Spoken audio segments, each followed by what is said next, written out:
রাজ্যে প্রতিনিয়ত চুরি ছিনতাইয়ের মতো ঘটনা বৃদ্ধি পাচ্ছে, কোনোভাবেই যেন থামার নাম নেই। আর অন্যদিকে পুলিশ নিষ্ক্রিয় ভূমিকা পালন করছে, আর তাতেই সাধারণ মানুষজন আতঙ্কে ভুগছে। তবে এবার অবশেষে জনতার হাতে চুরির সামগ্রী সহ আটক করা হয়েছে দুই ব্যক্তিকে। বিশালগড় থানার গোকুলনগর মধ্যপাড়া থেকে পুলিশের নিষ্ক্রিয় ভূমিকায় জনমনে তীব্র ক্ষোভ। জানা গেছে, স্বর্ণ চুরির আতঙ্কে যখন ঘুম নেই বিশালগড় থানাধীন গোকুলনগর মধ্যপাড়া মানুষের, তখন লাগাতার চুরি হচ্ছে সেখানে। রুমা দেবনাথ নামের একজনের বাড়ি থেকে কিছুদিন আগে স্বর্ণ এবং রূপার জিনিস চুরি হয়। রাজীব দাস নামের এক যুবককে জিজ্ঞাসাবাদ চালালে সে স্বীকার করেন, কিন্তু সে পরে এলাকাবাসীদের হাত ফসকে পালিয়েও যায়। পরে পুলিশ রাজীবের বাবা রাজীব দাস সহ পার্শ্ববর্তী বাড়ির সুমন ভৌমিক নামের দুজনকে আটক করে, সাথে বেশ কিছু স্বর্ণালংকারও উদ্ধার করে। এলাকাবাসীরা পুলিশের বিরুদ্ধে ক্ষোভ উগরে দেয়। কি বলছেন সংশ্লিষ্টরা শোনাবো। ঘটনা হয়েছে আমার বাড়ির থেকে সোনা জিনিস চুরি হয়েছে। পরে আজকে প্রায় 10-12 দিন। কবে শুরু করছে শুরু করতে পারি না, কালকে রাতে দোকান তাই আমি তো দোকানদারি করে খাই। আমার হাজবেন্ড মারা গেছে আজকে 5 বছর হয়েছে। সকালে দোকান যায়, রাত্রে আয়। তো প্রথম হ্যাঁ রূপা জিনিসটি লইছে আমার কুদাগর থেকে। তো আমি আর সুগারটার লকারটা খুললে চাইছি না, তাতে আমার সোনা জিনিসটি নিয়েছে। তো ইটার চাইছি না, প্রথম রূপার দিয়ে হ্যাঁ শিকার আইছে। ওই যে হ্যাঁ নাম জানি কিতা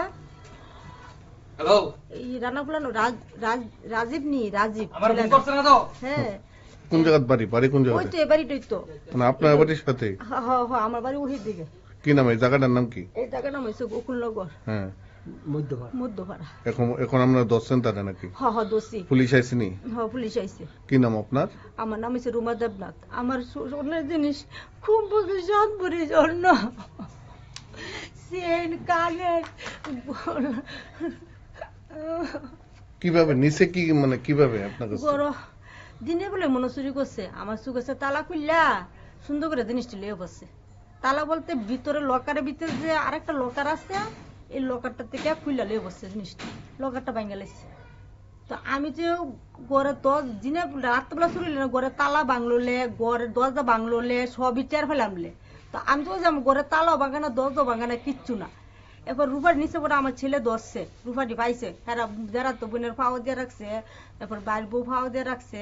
আজকে কিভাবে ধরছেন রে? আজকে ধরছি হ্যাঁ ইয়ে কালকে রাত্রেবেলা আমি দোকানতে আইছি। বাড়িতে এসে আমি কই রূপারি যে তো চুরি আছে আমার সোনুরি দেখকালি। তো না আমি লকারটা খুলতাম যাই দেখি তো লকারটা ভাঙ্গা। ছায়া দেখি আমার সোনার দৃষ্টি একটাও নাই। এরপরে দিয়া রাত্রেবেলা 10টা 10:30টার সময় ফার্নিচার বাইর গেছি। আমরা পাড়ার মেম্বার যে আছে মেম্বার বাইর গেছি। ভাই গেছি পরে মেম্বারে কইতাছে একটা কাজ কইরো, কেন না কইতাছি রা কালকে রাত পুয়াইলে হেরা জিঙ্গাইও বা থানাত নালে যাই সেরা একটা জিজিনটু কইরাইও। পরে রাত্রে খবর লইছি। এরপরে শুনছি মাসিমণির কাছে আমার গলার রকেটটা আর কানেরটি নিয়ে মাসিমণির কাছে নিয়ে বন্দুক দিছে। আমার রকেটটা ফানের রকেটটা যে বন্দুক দিছে ওই তো সুরে ছেলের কিতা জানি ওই মাসিমণির জিজ্ঞাসা কর। ছেলে ওই যে এবিটি কাছে নিয়ে দিছে কি ছেলে ওই রাজদীপ আর হইছে